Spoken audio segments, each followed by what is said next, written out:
Hello internet, my name is Lave, and courtesy of Odeon's Screen Unseen, I watched The Old Man and the Gun, which I knew nothing about. Normally I do try and figure out what the film is at Odeon's Screen Unseens, but this time I thought, nah, I'm just going to go along and go in completely blind, and I think I did enjoy it more for that. This one is directed by David Lowery, who also directed the Pete's Dragon remake, which also starred Robert Redford, and also A Ghost Story, which also starred Casey Affleck, and I haven't seen that one. I do need to see that. His latest is loosely based on a true story about Forrest Tucker, a senior citizen and multiple prison escapee who went on a bank robbing spree throughout the late 70s and 80s across America, with the news and police dubbing him and his crew the Over the Hill Gang. So as I mentioned, this one is loosely based on a true story, but as a film concept, I don't think it's a wholly original idea. We've recently had two films about the Hatton Garden Job. One of them starred Michael Caine, who prior to that also starred in Going in Style. Both films kind of winking at his earlier career-defining roles. And this one is doing the same, and it's obvious that the makers have clear affection for Robert Redford, who is still ridiculously full of charisma and charm in this film. But the film has a sort of meta quality to it, like this aging outlaw, this lovable outlaw,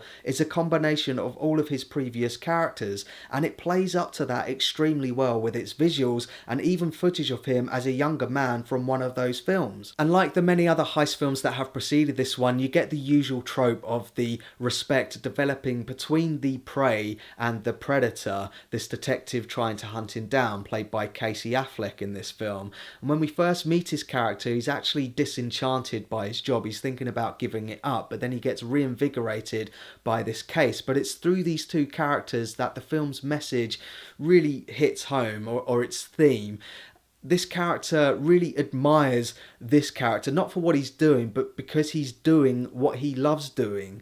And he gets to see the sacrifices that he makes by being so committed to what he loves doing. And the only difference between the two is that this character also loves what he's doing and maybe gets a bit frustrated when he can't do it, but he also has other commitments which he doesn't shy away from. I should mention the other characters who are also great. You've got Sissy Spacek, who's playing a love interest who gets swept up by his charisma despite the fact she doesn't really approve of what he's doing. It's a really sweet relationship, and so is the relationship with his other crew members. You've got Danny Glover, who's still too old for this shit, and you've also got Tom Waits, who's playing the third crew member.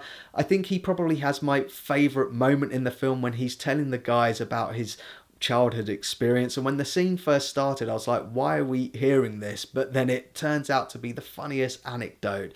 It's so funny and delivered so well. The production values are quality too. The clothes and cars and locations are all suitably of that time period, but the film goes one step further. It feels like it was made in that decade or filmed in that decade, with 70s style title cards, and it has film grain which gives it real texture and makes it feel old school. In the interest of giving a balanced review and giving some negatives, I can't really think of any. Every time I do, I think of something to kind of counteract it. For example, earlier on in the film, there is a scene where I felt like it lingered on something. I was like, why is it not cut away from that yet? But then that gets explained later on in the film, so I can't really criticize it for that. The musical choices, I think normally I would have said they're a bit on the nose. If you listen to the lyrics when the music kicks in certain scenes, it's a bit on the nose, but then it fits perfectly with the scene and how it plays out, so I can't criticise it for that either. I think what I really like about this film is that it's very laid back. You shouldn't think of it in terms of the Danny Ocean from George Clooney. Instead, you should think of it as Frank Sinatra's Danny Ocean, as if one of those characters made it through the 50s or the 60s to the 70s and 80s. So that's my thoughts on The Old Man and the Gun, and pause the video if you want to take a closer look at my enjoyment tracker now. I thought this movie was really charming and full of wit, and like its main character, I was smiling the whole way through it. I think if this is Robert Redford's swan song, apparently he's retiring after this, then it's a perfect way for him to retire. I thought it was lovely. I really enjoyed it. So thanks very much for watching this review. I don't know when it gets a full release over here in the UK and the US, but if you've seen it, let me know what you thought about it. And as always, thanks very much for watching this review. I really do appreciate it. If you can, give this video a like, and don't forget to share the Lave.